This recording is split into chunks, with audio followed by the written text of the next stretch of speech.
પૃથ્વીના પોપડાની અંદર સમયાંતરે હલનચલન થતું હોય છે અને જમીનના સ્વરૂપો રચાય છે અને બદલાય છે. આવો અનુભવ આપણને ભૂકંપના આંચકાઓ દ્વારા તો ક્યાંક જ્વાળામુખી કે સુનામી જેવી ઘટનાઓ દ્વારા થાય છે. આ હલનચલનથી પર્વત, ઉચ્ચ પ્રદેશ કે ફાટખીણની રચના થાય છે. તે ઉપરાંત નદી, હિમનદી, પવન, સમુદ્રના મોજા જેવા કુદરતી બળોના લીધે ધોવાણ અને નિક્ષેપણ ક્રિયા દ્વારા ઘસારણના મેદાનો, કાંપના મેદાનો, ખીણો અને કોતરોની રચના થાય છે. પૃથ્વી સપાટીનો અમુક ભાગ ચોક્કસ ઊંચાઈ, ઢોળાવ અને આકાર પ્રાપ્ત કરે છે ત્યારે તે ભૂમિ સ્વરૂપ કહેવાય છે. ભૂમિ સ્વરૂપના મુખ્ય પ્રકાર: પ્રદેશની ઊંચાઈ પ્રમાણે જમીન ભાગોને પર્વત, ઉચ્ચ પ્રદેશ, મેદાન વગેરે નામથી ઓળખવામાં આવે છે. સમુદ્ર સપાટીથી લગભગ 900 મીટરથી વધુ ઊંચાઈ ધરાવતા તેમજ ઓછા કે તીવ્ર ઢોળાવ અને સાંકડા શિખરો ધરાવતા વિસ્તારને પર્વત કહે છે.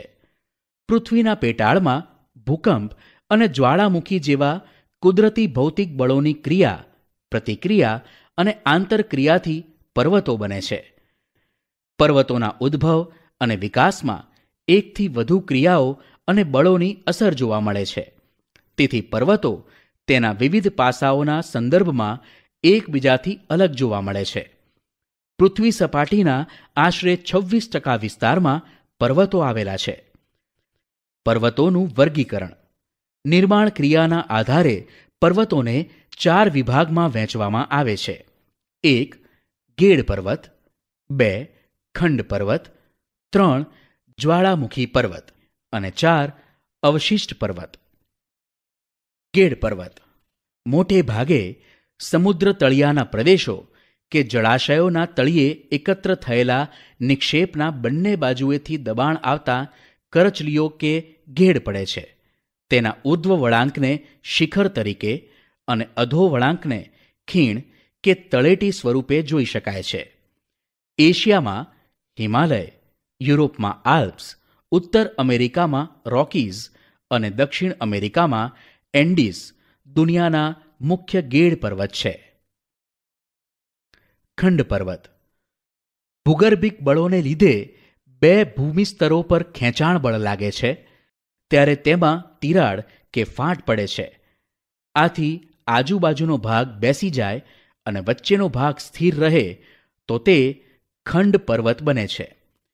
નીચે બેસી જતા ભાગમાં ફાટખીણ રચાય છે. જર્મનીનો હોર્સ્ટ પર્વત તેનું શ્રેષ્ઠ ઉદાહરણ હોવાથી આવા પર્વતને હોર્સ્ટ પર્વત પણ કહેવામાં આવે છે.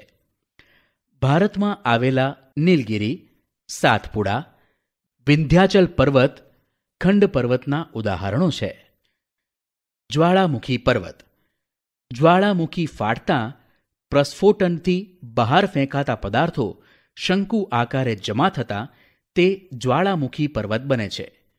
ઇટાલીનો વિસુવિયસ, ઇક્વેડોરનો કોટોપક્સી, જાપાનનો ફ્યુજિયામા અને ભારતનો બેરન અંદમાન, પાવાગઢ અને ગિરનાર જ્વાળામુખી પર્વતના ઉદાહરણ છે.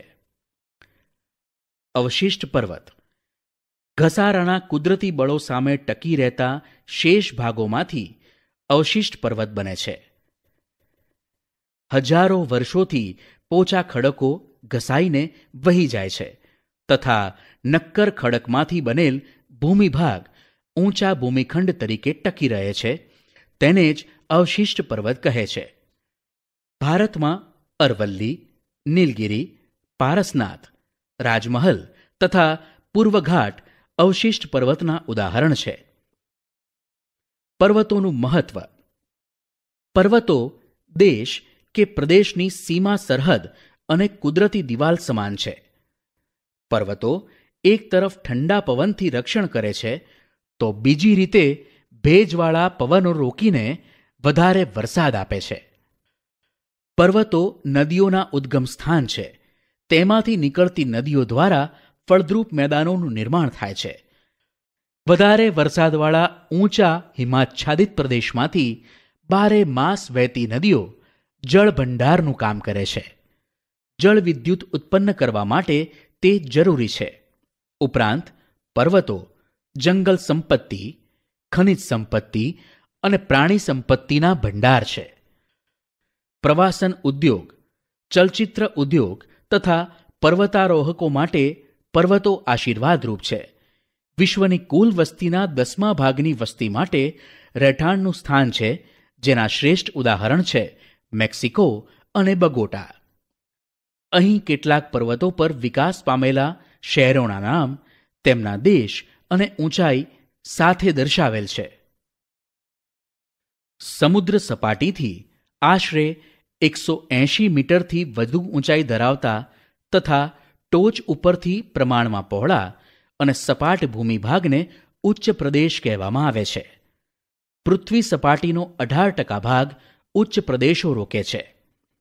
ઉચ્ચ પ્રદેશોનું વર્ગીકરણ. ભૌગોલિક સ્થાન અને સંરચનાના આધારે ઉચ્ચ પ્રદેશોને 3 ભાગમાં વહેંચી શકાય છે. 1. આંતર પર્વતીય ઉચ્ચ પ્રદેશ, 2. પર્વત પ્રાંતીય ઉચ્ચ પ્રદેશ અને 3. ખંડીય ઉચ્ચ પ્રદેશ. આંતર પર્વતીય ઉચ્ચ પ્રદેશ ચારે બાજુથી ઊંચી પર્વતમાળાઓથી પૂર્ણ રીતે કે આંશિક રીતે ઘેરાયેલ ભૂમિભાગને આંતર પર્વતીય ઉચ્ચ પ્રદેશ કહેવામાં આવે છે. તિબેટનો ઉચ્ચ પ્રદેશ અને મોંગોલિયાનો ઉચ્ચ પ્રદેશ જેના ઉદાહરણ છે.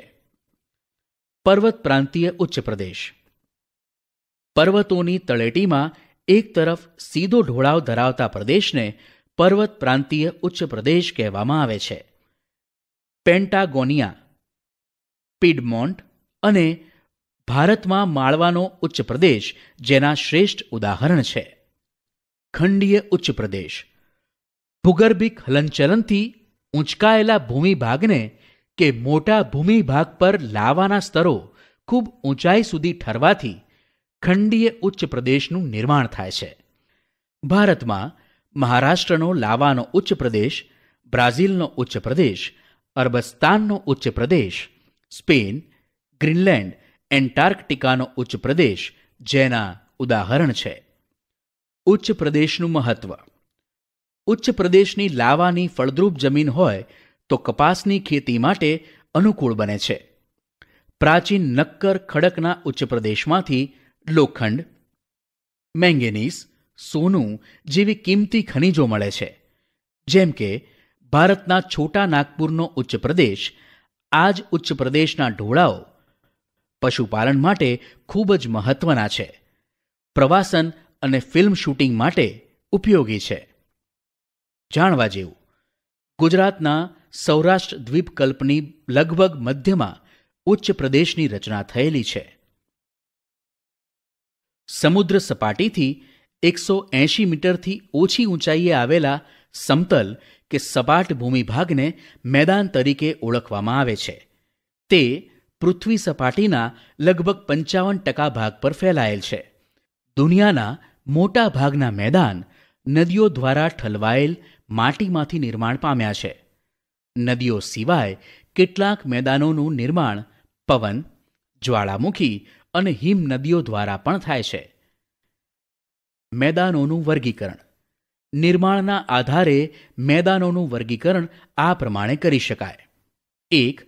કિનારાના મેદાન, 2. ઘસારણના મેદાન અને 3. નિક્ષેપણના મેદાન. કિનારાના મેદાન.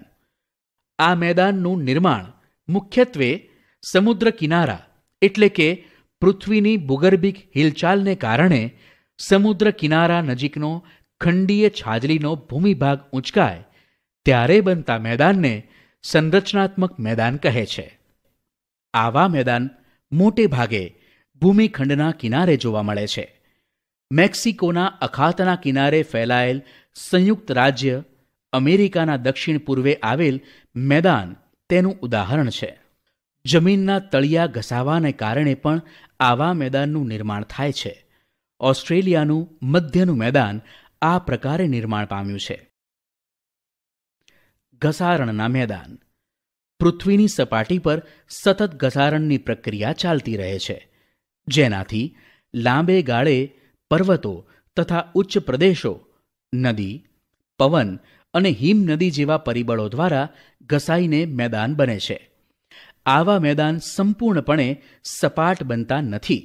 નક્કર ખડકોની ટેકરીઓ વચ્ચે વચ્ચે જોવા મળે છે. ઉત્તર કેનેડા અને પશ્ચિમ સાઇબિરિયાના મેદાન ઘસારણથી નિર્માણ પામ્યા છે. ઘસારણ દ્વારા બનેલ મેદાનોને પેની પ્લેન પણ કહે છે. નિક્ષેપણના મેદાન નદી, હિમનદી, પવન વગેરે પરિબળો દ્વારા પથરાયેલ કાંપના નિક્ષેપણથી સરોવર કે સમુદ્ર જેવા કોતરો ભરાવાથી આવા મેદાનનું નિર્માણ થાય છે. તેથી તેને નદીકૃત કે કાંપના મેદાન પણ કહેવામાં આવે છે. ભારતમાં ગંગા યમુનાના મેદાન, ઉત્તર ચીનમાં વાંગહોનું મેદાન, ઇટલીમાં પો નદી દ્વારા બનેલ લોમ્બાર્ડીનું મેદાન કાંપના મેદાનના વિશિષ્ટ દ્રષ્ટાંત છે. જ્યારે મેદાનોનું નિર્માણ સરોવરમાં કાંપના નિક્ષેપણથી થાય છે ત્યારે તેને સરોવરના મેદાન કહે છે. કાશ્મીરની ખીણો ભારતમાં સરોવરના મેદાનનું ઉદાહરણ છે. મેદાનોનું મહત્વ માનવ વસાહતો અને વ્યાપાર વાણિજ્યના સ્થાનો ફળદ્રુપ મેદાનોમાં સ્થપાય છે.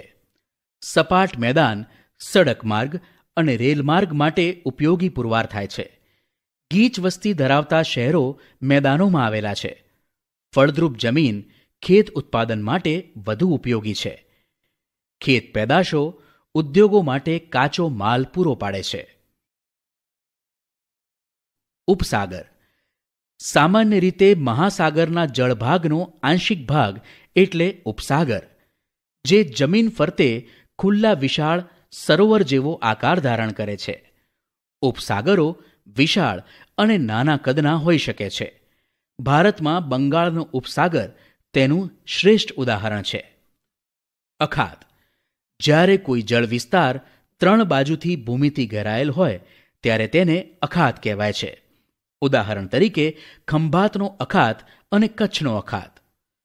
ભૂશીર ભૂશીર એટલે ભૂમિનો લંબાત્મક છેડો જે જળ ભાગમાં ફેલાયેલ હોય છે, જેને સમુદ્ર રેખા તરીકેની સંજ્ઞા પણ આપી શકાય. દાખલા તરીકે કન્યાકુમારી અને કેપ ઓફ ગુડ હોપ. ટાપુ જે ભૂમિભાગ ચારે બાજુથી જળ વિસ્તારથી ઘેરાયેલ હોય તેને ટાપુ તરીકે ઓળખવામાં આવે છે.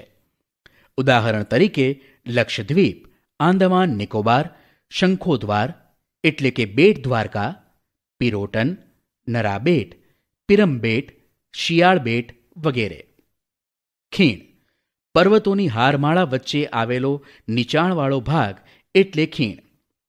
ગેડ પર્વતો અને ખંડ પર્વતોના નિર્માણ વખતે તથા નદી હિમનદીના ઘસારણ કાર્યના પરિણામે ખીણોની રચના થાય છે. દાખલા તરીકે કાશ્મીર ખીણ. સામુદ્રધુની 2 જળ વિસ્તારોને જોડતી સાંકડી જળપટ્ટીને સામુદ્રધુની કહે છે.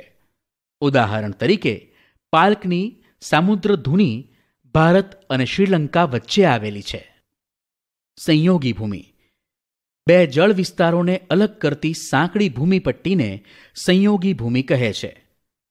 ઉદાહરણ પનામા ઉત્તર અને દક્ષિણ અમેરિકા ખંડ વચ્ચે આવેલી છે.